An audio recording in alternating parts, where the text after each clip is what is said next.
Hi guys, welcome to your first flipped classroom lesson of the year for Algebra 2 Trig. Today we're going to be talking about factoring trinomial expressions again. Only this time you're going to notice that the trinomial examples we're doing look a little different in appearance than what we have seen so far from our review of our algebra skills. So with that, if you guys take a look at our examples here, hopefully you notice that each of these examples, the trinomial has a leading coefficient that's a value other than a 1.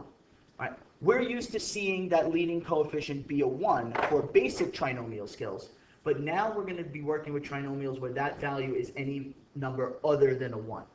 So to factor these, we're going to combine our skills of trinomials and factoring by grouping that we learned in class the other day. To give you guys a rundown of how this is going to work, basically you see the steps there, and we're going to follow along with those for a couple of examples.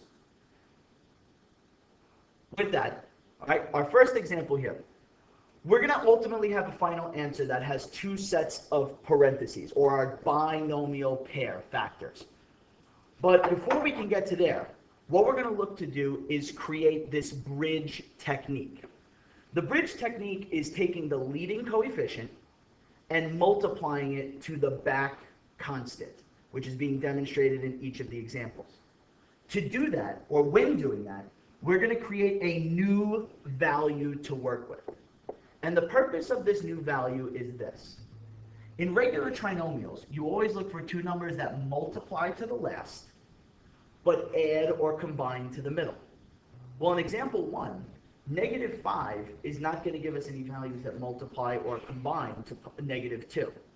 But now that we've done the bridge, we're going to work with the negative 15 instead. And negative 15 gets us values of negative 5 and positive 3 that will combine to negative 2.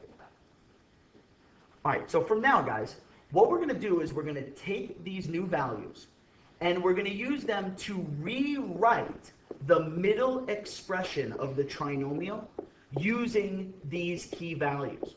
So what you see here is instead of seeing that negative 2x in the middle of our trinomial, we're rewriting it as negative 5x plus 3x. That's still equal to negative 2x, but what we're doing is we're just changing the form of our trinomial. It now has 4 terms. Well, you guys should hopefully remember how to factor by grouping of something that has 4 terms. From here, we're going to split our expression down the middle and factor it just like we saw the other day.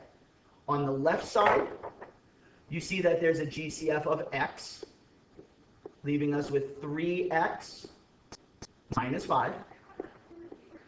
And on the right side, technically our GCF is a 1, leaving us still with 3x minus 5.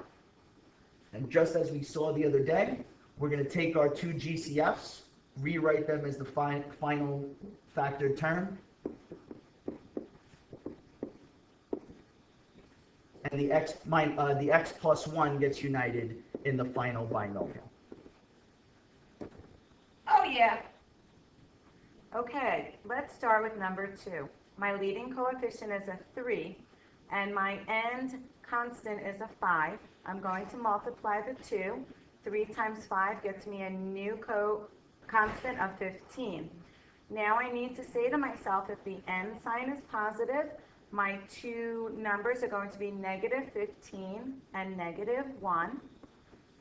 I'm going to write my new equation, my new expression is 3x squared minus 15x minus 1x plus 5.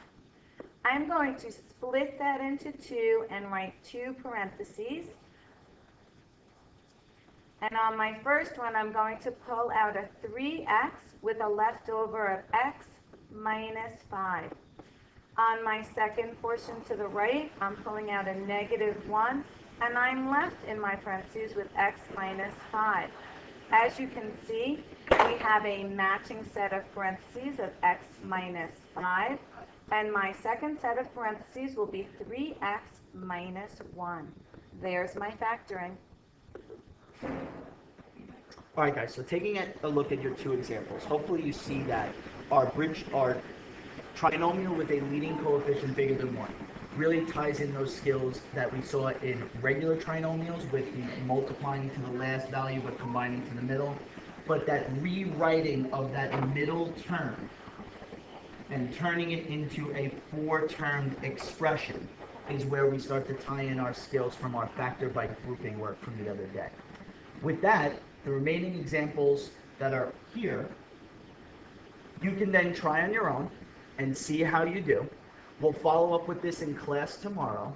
And for homework tonight, just make sure that you guys study this video up and be able to recognize how to factor these types of trinomials, and we'll follow up in class tomorrow. Have a great rest of the day, and we'll see you guys then.